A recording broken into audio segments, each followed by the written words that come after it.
Casey, it's that time again, and we've got a spicy episode for the people. That time, same time, new place, right? Well, I mean, new time too. So this one should be the new Monday release on the YouTube, but same bat time and same bat channel on the various podcast apps, which is Friday at some stage, isn't it?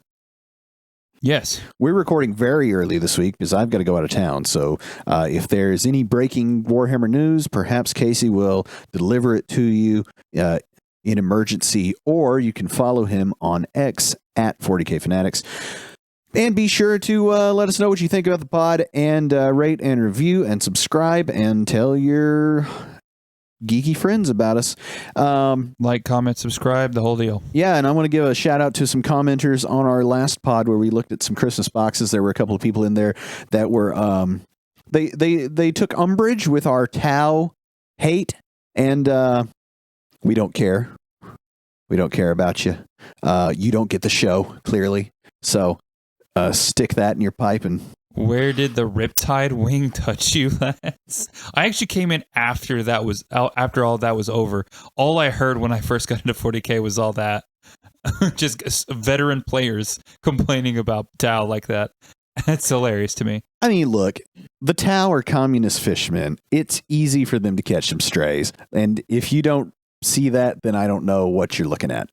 Yeah, like we're not serious. Look, no, I'm serious. Well, like, I mean, Shane's probably serious, but it's all love. Come on. I mean, we're still talking about it, right? You're talking about it. I mean, it's coming up in conversation. Hate is just a coin flip from love, is what they say. I've remained silent for a moment because I'm in fact not talking about it. It's hard to get out. Like, I'm just saying, like, if you want to hate on something, aren't you really just passionate in a different set of a mindset? The Tau people think they people. They need to stop it. Anyway, today we've got a very spicy main topic, and it has to do with competitive 40k. I'm going to get on my soapbox against competitive 40k and make some people mad, I'm sure. But before we do that, it's time to open that bits box. Talk about what we did in the miniature gaming hobby this week. What'd you talk about, Shane? Close the bits box. Close it. Casey, what? It's Orktober. It is Orktober. We have a whole segment we didn't talk about. We've got to give you our exclusive Orktober Orc segment. And Warhammer Day. And Warhammer Day happened. We missed Warhammer Day. We did. Go ahead and give us the people what they want on the orc tip. If you're playing orcs, sad news is I heard bully boys are getting nerfed. All you guys who love running Gaz, love running your Mega Knobs, sorry. Again? But that just means you can come over to my side with the Bad Moons and run you a Dread Mob. Killicans all day, son. Let's go. Dread Mob is the one where you get to roll a die to see what the heck happens to you when you shoot, right? Yeah, you've seen me roll for all 3 Killicans and lose one in the process. I love that. I love that. That speaks to my Chaos Space Marine Dark Pact-edness. All rocket launches, hitting on 4s, lethals and sustains, and you might just lose one can. It's pretty fun. I've got a little bit for orcs. And I guess, we're going to give you a little orc FAQ type thing. So, first of all, if you have Gazgul and Co., they can't go in a truck if you have a hard case and the big shooter and all that. That is true. So that's something you need to know, everyone. Even though we have free war gear, that does not mean you get to take everything all the time. There are some instances where you do not, and that is one that I have seen misplayed many, many times. So you got to have a naked truck if you're going to stick gas in it. Yeah, it's been a weird rule for quite some time, and I'm still surprised people keep making that mistake. I think that nobody flips over their data card and looks at the there you go. Unit composition and war gear options very often. And I feel like the transports and leaders should be attachable in some way in the app or in any app. You should be able to say that this character attaches to this unit, and then the app check for that. Maybe sort of marry the two data cards together too. That way, when you pull up one, you get both. Because a lot of times the character is given some abilities and the unit's giving some abilities both ways. And I think it'd be handy if both those things work together. The second thing on Orc FAQ that I see people mess up a lot is the WA is called at the start of a battle round, not at the start of your turn. Yep. A whole lot of Orc players go in second, think that they're going to start their WA in the middle of a turn, and that is not how that works. Who you playing? I'm the only Orc player you know. I mean, I just... Are you cheating on me? No, I see it happen. I've seen it, and you've done it nearly every time we play. No, I haven't. What are you talking about? Blasphemy. Heretic. No, I did it like once or twice at the beginning of like 9th, or maybe it was 10th. It was 10th, because in 9th it was beginning of 10th, and in 9th it was the beginning of a battle round. Or a turn, rather. But it was hard to get used to because it was a habit. But I broke it, and I remembered like you know when I do it now, because I bring it up in a weird like conversation style. It is a very strange way to bring it up. Yeah, and I'm like, hey, right now it's the beginning of this battle round, so I'm just going to let you know because you're going first. And then you're just like, what is he about to say? And then, whoa! This has been our Orktober segment. I want some Orc lore next time. I want to hear about some interesting character or something. I can give you some right now. Well, you know what? Let's give the people what they want. Okay. There are many different versions of the Grot known as Makari. Really? Yep. I thought he was Gazgul's little homie and just one of a kind. Pretty much. Gaz has sat on him. Makari's also hit himself to death with a wrench. He's also been blown out into the vacuum of space. But he keeps coming back. And do you know why? Because he's based on Kenny from South Park. Because orcs believe in not just death, but also reincarnation. And you know that if an orc believes something, it is true. So they can believe multiple truths, and something can still be correct. I like that. So Makari just keeps dying, and Gaz just keeps bringing him back. So I guess a new Makari just grows out of the ground, and Gaz is like, Makari, you're back. Well, where have you been? Just a random Grot will be walking one day. They'll slap the banner into his hands, and then he just... And he's Makari. He's Makari now. He just remembers everything Makari does. Whatever the heck Makari's ever done. Make the sign. Make the sign. Make the banner. Open the bits box. It's still spooky season in my house. Spooky, scary skeletons send shiver down Shane's spine. We're still amassing a collection of Don't Look Back miniatures and various things. What is that? That is the 80s slasher movie game from Blacksite Studios that we've been playing over here. And similar to how we did with Judge Dredd, it's gotten a bit out of control. How so? Well, there's been terrain bot, there's been minis bot, there's been rules bot, there's been expansions bot, there's been stuff made. So you just went on a binge, didn't you? Yeah, me and the wife can't help ourselves. When we get into something, it's both feet. Disposable income, what's that? I mean, we got that, and it's a problem. But also, it's coming up on spooky season. We are in the midst of spooky season, in fact. And so how could we 15th, not? Yeah, how could we not do some spooky painting as a couple? And we've done so. And so she did the Gourd Reaper 1, because the way these expansion works and Don't Look Back is they come in VHS cases and they have sequels. So she got Gourd Reaper 1, which is a pumpkin ghost scythe carrying being. That they come in VHS tapes. Yeah, and what they come with too is usually some rules and a plot. And a plot is like a mission to play the game. So here, coming up pretty soon, you might get an invite if you can get away from all your kids and family and lack of disposable income, Casey.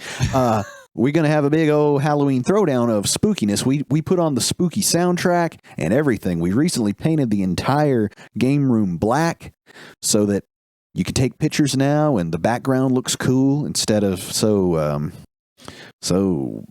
sterile, clinical as it did before. But She painted the Gourd Reaper. I painted a trio of models from the expansion Mama Luna's Pizza. Mama Luna is a gray-headed old woman who is also a werewolf. She's a character that is playable, has a two-sided card. Every odd number of turns, you roll a die to see if she transforms into a werewolf, and then you just swap her model out. Also, the killer for that scenario is a whole different werewolf. So that's what I did. There were also a collection of jack-o'-lanterns to be painted. And we tried not to use any washes in these paint jobs. We're really trying. I'm trying, and then Valerie is, because she's new to painting, learning how to paint without washes, really putting our shadows where we mean them to go. She tried a thing that I've not yet really tried, which is to paint with the universal shadow color on that Gourd Reaper. It's available to view on the Whip Wednesday post on X at 40k Fanatics. Let us know what you think. I sprayed the whole thing in dark green because, obviously he's a pumpkin man ghost. He's got sticks and stuff. Moss. So the whole thing was sprayed in a very dark green with the airbrush over black, which gave the whole thing this, evergreen kind of hue. And then she built up from there, but it really made the entire paint job gel more than painting from black, which I've been studying quite a bit lately. So I think that's going to be something that I try to do myself. Anyhow, I just like the movie Pumpkinhead. Well, Pumpkinhead they have. So we'll be playing Pumpkinhead of sorts. I think it had like 3 sequels. There are 4 Gourd Reapers. Well, there you go. Yeah, and one of them's like a big bruiser looking thing, and then there's some ghosts that move as a group. This is the very first one. I believe the plot, the mission goal is to smash all the jack-o'-lanterns on the block. Oh, that's fun. But every time you smash a jack-o'-lantern, the Gourd Reaper comes and tries to murder you. Oh, no. So good luck. Other than that, did I mention that I built my Land Raider last week? You did not. I would remember. Okay, so the Chaos Land Raider, it is You did comment on the kit, though. It is one of those kits from another time. Yeah, that's what you said. Yeah, so much interior detail that is just wasted.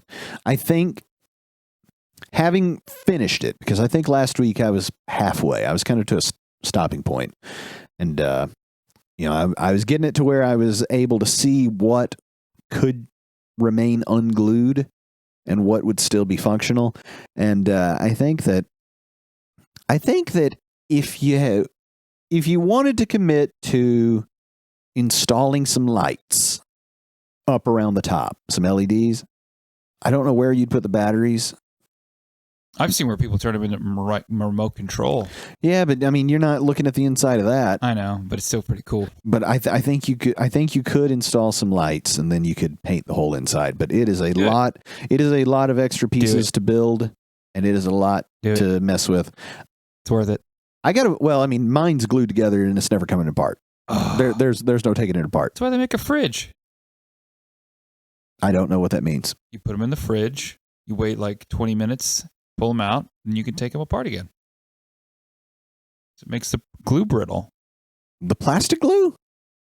Plastic glue might be another thing, but I pulled apart plastic glue before. Ooh. Not well.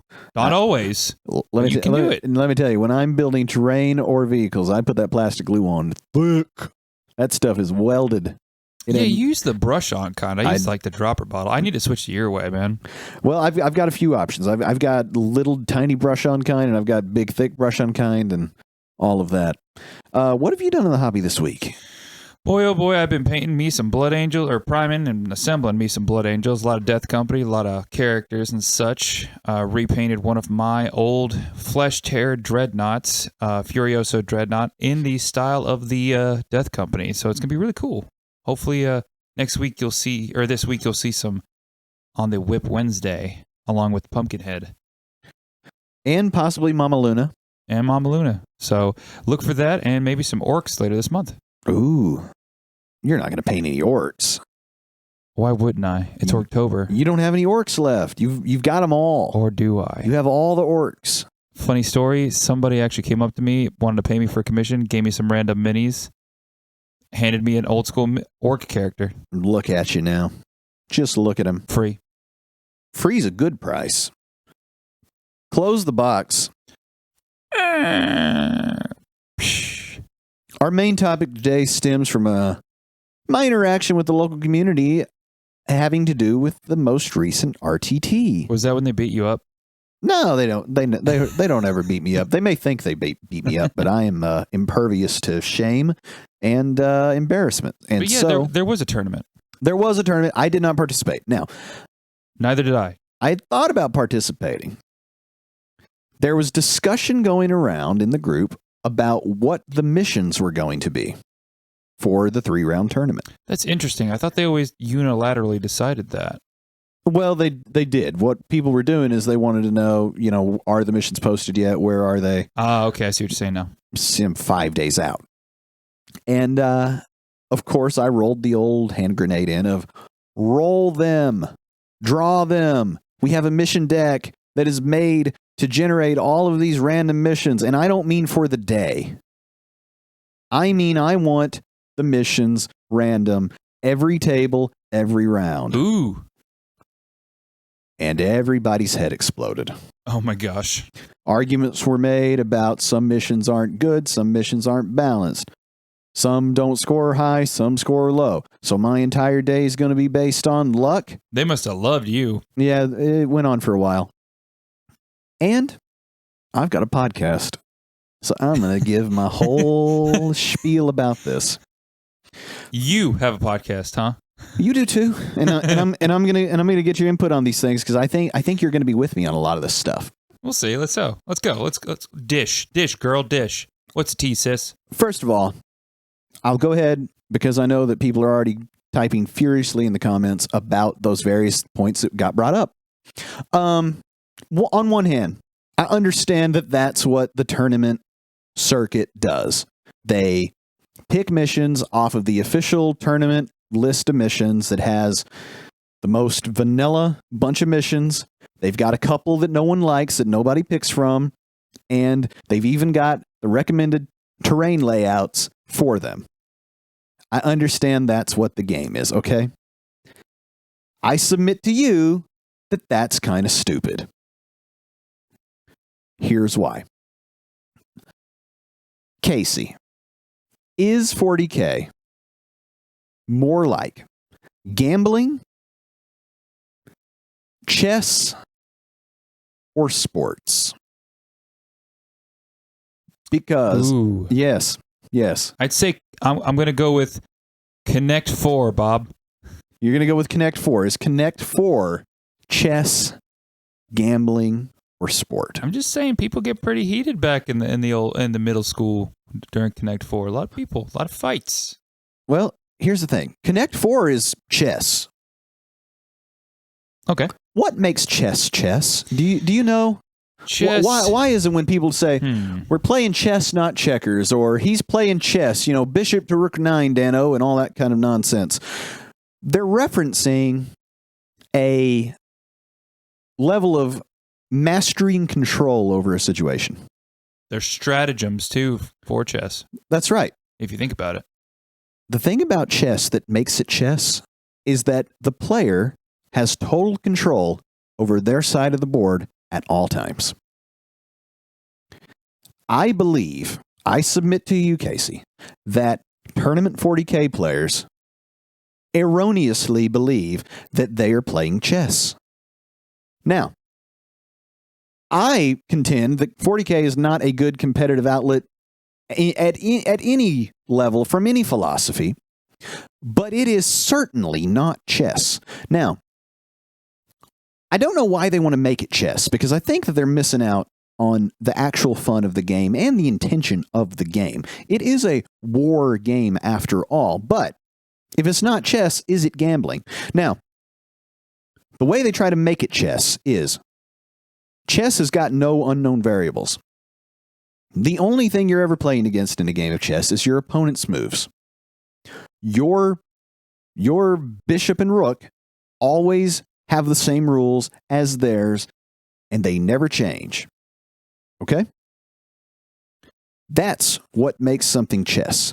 People try to make 40k chess by always knowing what missions they're going to play, leveraging rerolls so that their output can be more repeatable, more dependable.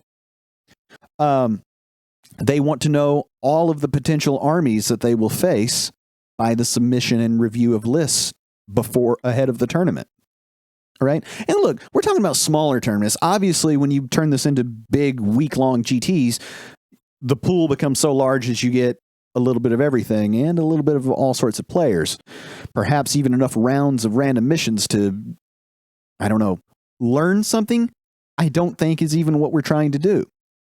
But between that, the standardization of terrain, what it seems that the community wishes to do is eliminate all unknown variables so that they can more closely play chess and then get mad when they roll a bunch of ones.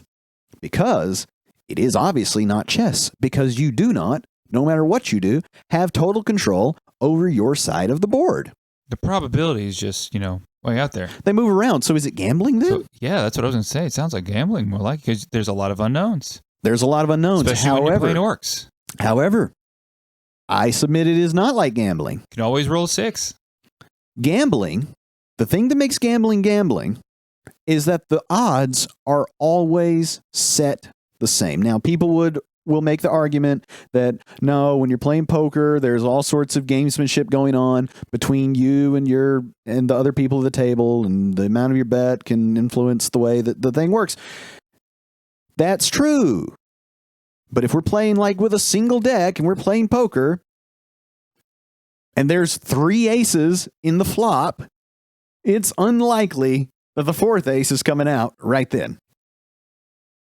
And you know that. The table knows that. The house knows that. The house definitely knows that. In all the rest of gambling that exists, the house definitely knows that. When you're playing blackjack, the odds are the odds from moment to moment all the time. And you do not know the outcome, but you can calculate the odds. In 40K, your opponent may have a whole different set of value ratings and weightings, odds weightings, than you do or than your last opponent did, or depending upon the mission that you're playing. So it's a bad example of gambling.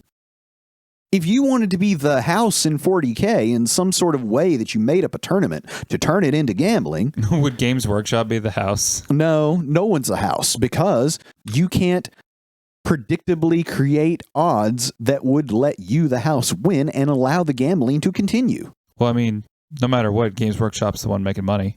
Yeah, but I mean, it's an esoteric argument I'm making. And so it's not very well gambling, is it? Whatever esoteric means. So it's hardly gambling, right? Yeah. It doesn't make a lot of sense. Yeah. It would be foolish to put money on it besides just, like betting on horses. Just like, I'm going to bet on Jim because I like Jim. He looks good. That's all you could see with any dependability. 5-1 odds. Dante's going to take down Gascol in the round 3. Let's go. Oh, look, I'm not saying you couldn't become a bookie and make some money. I kind of want to see that happen now. That sounds cool. I just made that up, but I kind of want to bet on that now. And that's why I don't have disposable income. And so I think it's more close to sport. It's closer to soccer, football, basketball. And then people brought up the point when I said, look, one thing that drove me crazy was a few people were concerned that if you just rocked up to the tournament with your army and then you drew from the mission deck and played whatever mission, that you'd get bad missions and you'd lose because you got bad missions and someone got good missions. To which I say, why are you so scared? You could be the one getting the all good missions. Like, there's just as likelihood don't get scared that you get good missions, except for some reason, these bunch of nerds, and I'm one of you guys, don't think that way. You just sit around scared, which is crazy to me. because I don't even bring any kind of meta. The only way I'm going to win is if I happen to get lucky on some cheesy missions. But honestly, I'm also not that concerned about it. My favorite one to play is Unexploded Ordnance, and I will play it 3 times in a row. You know, the one that nobody likes to play. So that's my defense for all this nonsense. You know me, I'm playing orcs, and what's the win rate for orcs? I don't know because I'm not meta chasing. Yeah, I mean, I never look at that. Exactly. I never look at that. Also, it's like, well, I'm bringing stuff that looks cool as my first port of call. Like, what's the win rate for stuff that looks cool? There you go. Like, who's deciding that? Anyway, we're getting away from it. I think 40K is most like sports because MLG 40K. You can have quite a few random occurrences, obviously with the dice rolling. But also, and this is where I feel like that people miss the point and they should lean more into this stuff, is you already know you're going to have random occurrence because it's a dice game. Why don't you add to it some terrain variants, some mission variants? The idea that everybody plays an internet list that we could, that are like highly repeatable. We know what the missions are going to be. We know what the mission scoring is going to look like. You could plug that crap into a computer and get the answer more often than not. And yet, in a one round, in a one game sample, you're still going to have the dice do silly things periodically, despite trying to leverage all your abilities and all your rerolls and things to mitigate that. And so I think if you had random missions, funky terrain setups, obviously within some kind of reason, then that's going to offset the just bad luck of poor dice rolling. Because I notice nobody gets more salty than the try-hard person who thinks that it's chess, who then proceeds to roll badly. Like the guy who prepares all night before a tournament and thinks of strategies, watches 40K like playthroughs on YouTube and stuff. Has all his math hammered going on in his head, and then he just proceeds to roll a bunt like a dummy for the whole time, and there's no person more salty. Oh, I'll tell you, I know a person more salty. That person if they're playing orcs. Right, because silly stuff happens, and then they're real mad. Oh, yeah. But what if the mission happened to play into their list and away from yours? So even though they're rolling crap, they could still win the thing. That's what I'm saying. And that, to me, is more like sports.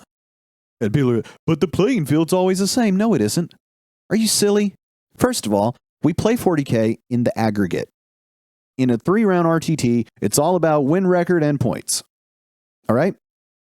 That's very similar to the way that the group stage is played in Premier League soccer, or in the UEFA, or in the damn World Cup, where the amount of points you score in the various rounds count towards your seeding and other stuff. Now, obviously, we're not going round after round after round, but you get where I'm going with this, which is sometimes some teams have to play a match in the rain, in the slop. Let's take it to American football because we have a large American audience. Sometimes you got to go play in the snow. Is that fair? Does that make your numbers look good that week? Are you going to get a contract extension based off those 4 fumbles? I don't know. Sometimes you got to play a game at the game store when there are smelly people walking around the store. I'm just saying sometimes it be like that. And sometimes it be like that is where sports exist. But what if I went one step further? Embrace the suck. What is it? What if it's not sports? What I think I've made a good case for it's not chess. You just said it was sports. It's not gambling. Okay, it's not gambling. It's closest to sports of the 3 things that I've given you. True. What if the best way to play, the best way to compete for what that's worth? Because let me be clear, I don't think that the way that we've tried to sterilize and standardize this thing and codify the way these tournaments go, I don't think we're actually figuring out who's best on a day. Because at the end of the day, it's still a dice game. So, the best we've gotten is this like sports, because sometimes you have a bad bounce and you lose. Sometimes you have a bad bounce and you win. or a good bounce in that case. What if the tabletop miniatures war game that is 40K is most like war?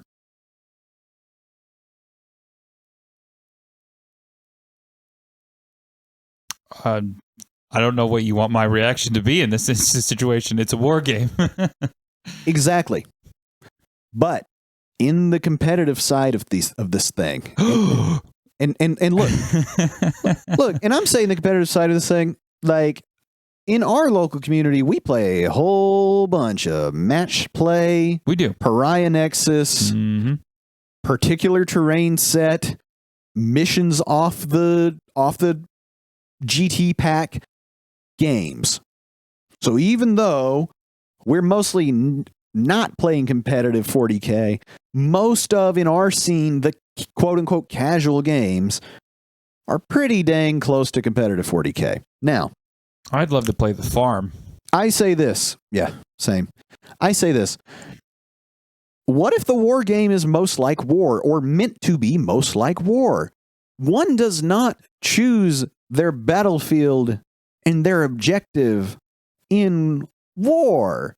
There's an attacker and a defender, which implies that you don't have a say in this. Unpredictability, fog of war, you know? The attacker has attacked. Yeah. Your options are fight them back or don't.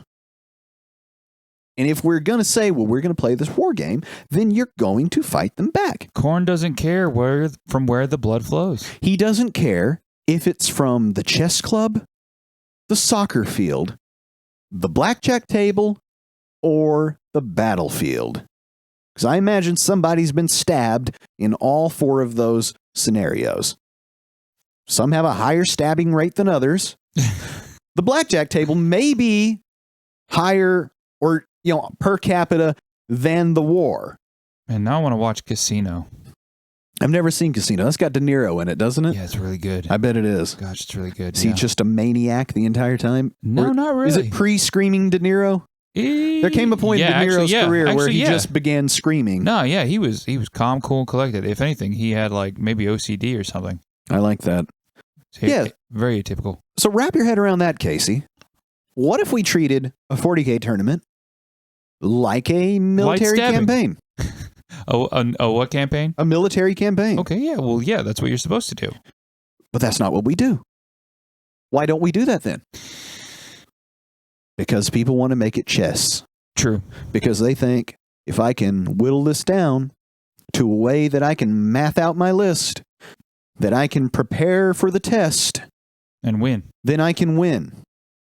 It's not that kind of game. It's not about winning. It's about combat. These little dudes are holding swords with chainsaws built into them. It's about the friends we made along the way. It's about what is good. You are the Warhammer 40K.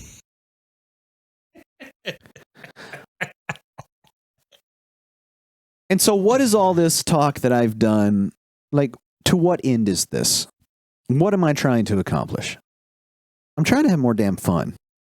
Because the reason I didn't play in that RTT is I even offered to pay double the entry fee if...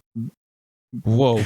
Well, there was discussion going on, and it was being entertained at some level. I mean, I had a few allies about, let's just use the mission deck like the mission deck is, and we just draw them, and everybody play whatever mission we end up with, and then we see what shakes out. And people are like, well, I'm not even going to come. Jeez. Well, then the missions got selected. And they were the most vanilla missions I've ever seen. I forget what they were, but they were 3 missions of stand-in places, no action primaries. Okay? Just stand in places, score points.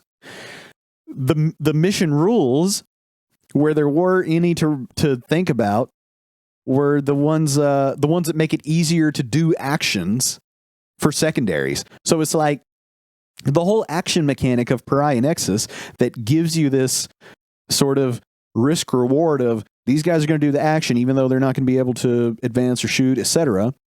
That was taken out, and it's just stand on the place. And I'm like, I don't want to play 8 hours of 40k of stand on the place. Because what I've been doing lately in my games is I show up 15 minutes early or so. Usually my playing partner's not there. I draw us up a mission. I set it up. It's set up. I tell them, here's the mission we got. Sometimes they'll go, is that J or H? I say, custom. There you go. Right? Because in the GT pack, they're like lettered. And I use whatever terrain was set up on the board the last time. You know how much fun we've had? Even if that terrain's pre-printed? What? That terrain you ate, the pre-printed terrain. MDF Oh, yeah. terrain, Well, you know what? I call them the paintball. Paintball courses. There you go. Yeah. MDF terrain. That's what it is. Right. Well, and look, those paintball courses, there's always one set up exactly like it is, except I don't know what layout it is. I'm not concerned that much about it. Also, I don't know what layout that's supposed to go with what mission and deployment. So we've had just whatever going on. Had a guy walk by one day. He's like, what mission are you guys playing? We're like, this one. And I pointed to the cards laid out. He's like, oh, okay. But we've had a lot of fun. I've won and I've lost. It seems to make no difference to the amount of fun. Yeah, just have fun, people. Go out there. Be like an orc. War is fun. Well, I take that back. I say it makes no difference. Like in a random pickup game, you're always gonna have a level of fun. Yeah. What I'm saying is it is not a negative on the game that we have no idea what the heck we're playing. And we've played some crazy stuff. Oh yeah. Because that Pariah Nexus mission deck is good. It comes up with all sorts of silliness if you let it. I can't wait to get my army built. I'm going to have so much fun. I can't believe you didn't bring your army today. Today we're recording not in the Grimdark Painting Studio. We are recording in my house right next to the big old game room, freshly painted black, looking spectacular. And you left your orcs at home in the middle of Orktober. Do you realize what you've done? I have decided that I will not play another game until my new army is built and painted, and I would play with it. And I have told you this, and it is what is going to happen. His orcs, they cry even now as they waste away in their case. They're doing a good job. They're living their lives. That's all I got. Okay, it's time for... Get in the comments and tell me how much you hate everything I've said, especially you sweaty tryhards trying to find value in yourselves in your conquest of this toy soldiers game. We still like you guys. Just a little less, maybe. I'm just trying to rile them up. In case you guys haven't noticed, Shane likes to rile up the internet. Apparently. Because just like playing random missions, it's more fun that way. Losing subscribers over Tau over here. But Shane, is it that time again? No, we gave him the orc segment. I think we're done. Well, I've got a pretty good one. What? Space Marine segment time. There is a chapter completely devoted to war with just orcs. Oh, I know this one. What is it called? That's the... Oh, and you fail. Is it Black Templars? Nope.